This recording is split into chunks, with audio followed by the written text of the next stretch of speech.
Imagine you're on a red-eye flight, cruising comfortably over the vast, dark Atlantic Ocean. It's late, you're sleepy, and everything seems perfectly normal. Suddenly, you're jolted awake. The cabin lights flicker.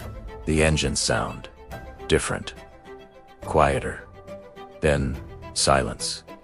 This isn't a scene from a movie. This was the terrifying reality for the 306 souls aboard Air Transat Flight 236 on August 24th, 2001.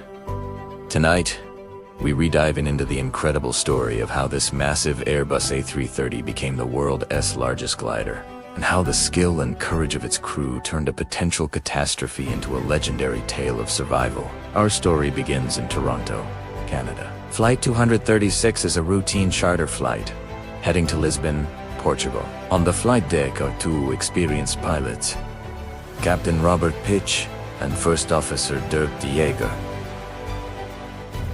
The passengers, mostly Canadian vacationers and Portuguese expatriates returning home, are settling in for the overnight journey across the ocean. The plane, a modern and reliable Airbus A330, is filled with fuel and takes off without a hitch. For the first few hours, everything is by the book. The autopilot is engaged, and the plane soars at 39,000 feet, a tiny speck of light in an endless night sky. But deep within the aircraft's right engine, a hidden problem is brewing. Several hours into the flight, the pilots receive their first sign of trouble, a warning about low oil temperature and high oil pressure in engine number 2. This is unusual, but not immediately alarming. Cockpit warnings can sometimes be false alarms, glitches in the sensors. The pilots consult their manuals and discuss the readings. Based on the information they have, it seems like a sensor issue rather than a genuine engine problem. They continue to monitor it closely,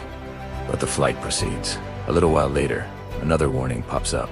This one is more serious. A fuel imbalance. The fuel tank on the right wing is significantly lower than the one on the left. This is a major red flag. A fuel imbalance can affect the aircraft's stability and control. The pilot's initial thought is that it's a computer error, perhaps linked to the strange oil readings they saw earlier.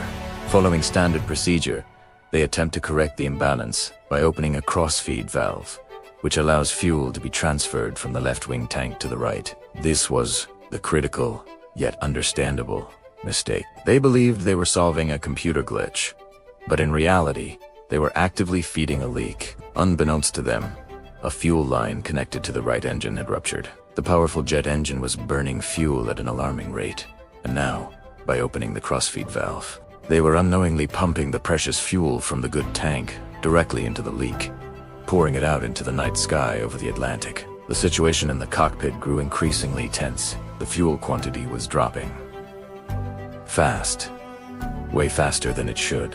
The pilots cross-checked their fuel burn rate, their flight plan, everything. The numbers didn't add up. The horrifying realization began to dawn on them. This wasn't a sensor error. They had a massive, genuine fuel leak. Captain Pitch later described the feeling as a cold wave washing over him. They were thousands of miles from where they took off, hundreds of miles from their destination, and even further from any suitable airport. They were in the middle of nowhere, running out of gas. Immediately, they declared a fuel emergency and diverted course towards the closest available runway, Lige's Air Base in the Azores, a small group of Portuguese islands in the mid-Atlantic. But the fuel gauge was dropping like a stone. At 6:13 a.m., over the ocean, the right engine flamed out. The plane shuddered. Now, they were flying a massive passenger jet on a single engine. The remaining engine was guzzling the last dregs of fuel at an accelerated rate. The pilots and flight attendants tried to maintain calm in the cabin, but the passengers knew something was terribly wrong. Just 30 minutes later, the inevitable happened. At 6:26 a.m., the left engine also quit. Complete silence. All the main electrical power went out. The cabin plunged into darkness, save for the dim emergency lights. The roar of the engines was replaced by an eerie, whistling wind. An Airbus A330, a 230-ton giant of modern aviation, was now a powerless glider. In the cockpit, most of the screens went black. The pilots were left with only a few basic, battery-powered backup instruments as panic began to set in among the passengers.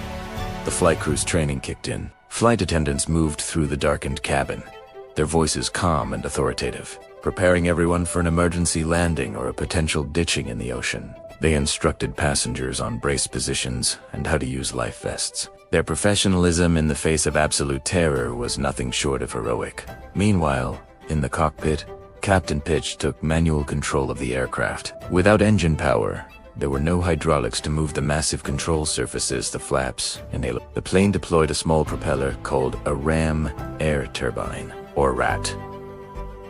This little device pops out from the fuselage and spins in the wind, generating just enough hydraulic pressure and electricity to power the most essential flight controls and instruments. It was their last lifeline. Pitch was now hand-flying a massive, heavy glider. Every decision was critical. He had to manage the plane's descent rate perfectly. If he descended too quickly, they wouldn't reach the island. Too slowly, and the plane could stall and fall from the sky. He performed a series of long, gentle S-turns to bleed off altitude without gaining too much speed. First Officer Diego was frantically trying to calculate their glide path, working with the limited instruments, and communicating their desperate situation to air traffic control at Liges.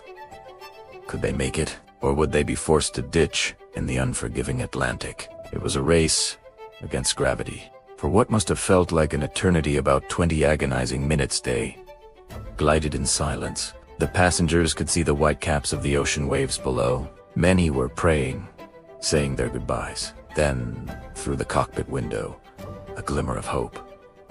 The lights of the island. They were going to make it to land. But the ordeal wasn't over. Liges Air Base was now in sight, but they were coming in too high and too fast. An approach without engine power is a one-shot deal. There are no go-arounds. Pitch had to lose altitude rapidly without overspeeding the aircraft. He executed a full 360-degree circle, a maneuver unheard of for a commercial airliner on final approach, to position the plane for the runway. As they lined up, another problem arose. Without engine thrust to control their speed, with limited hydraulic power, the landing gear dropped down using only gravity, but they were still descending much faster than normal. A high-speed landing in a powerless, heavy aircraft is incredibly dangerous. The tires could burst, the landing gear could collapse, the plane could skid off the runway and break apart.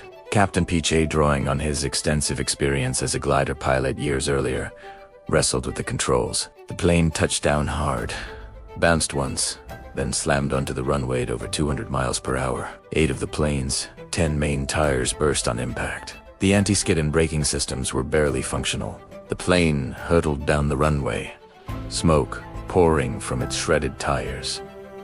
Finally, after what seemed like an impossible distance, the wounded giant screeched to a halt, just a few thousand feet from the end of the runway. For a moment, there was stunned silence. Then, the cabin erupted in cheers and applause. They had made it. They were alive. Emergency crews rushed to the aircraft as the passengers and crew evacuated via the emergency slides. Despite the terrifying ordeal and the violent landing, only 18 people suffered minor injuries during the evacuation. Miraculously, no one was seriously hurt. The investigation that followed revealed the cause. During routine maintenance on the right engine, a hydraulic pump was replaced. However, the mechanics had inadvertently installed a part from an older engine model. This part didn't fit properly, leaving a tiny gap between it and the fuel line. Over time, the constant vibration of the engine caused the hydraulic line to rub against the fuel line, eventually chafing a hole in it and causing the catastrophic leak. The story of Air Transat Flight 236 is a testament to the importance of every single link in the chain of aviation safety, from maintenance to cockpit resource management. But above all, it's a story of incredible human skill and grace under pressure. Captain Robert Pitch and First Officer Dirk de Jager, along with the entire cabin crew, demonstrated extraordinary airmanship and bravery. They successfully glided a passenger jet for over 75 miles without power, the longest ever powerless glide of a passenger jet in history, and landed it safely, saving all 306 people on board. It's a flight that will forever be remembered, not for the disaster that almost was, but for the miracle that happened. Thanks for watching. If you found this story as incredible as I did, make sure to hit that like button and subscribe for more tailies from the world of aviation. See you next time.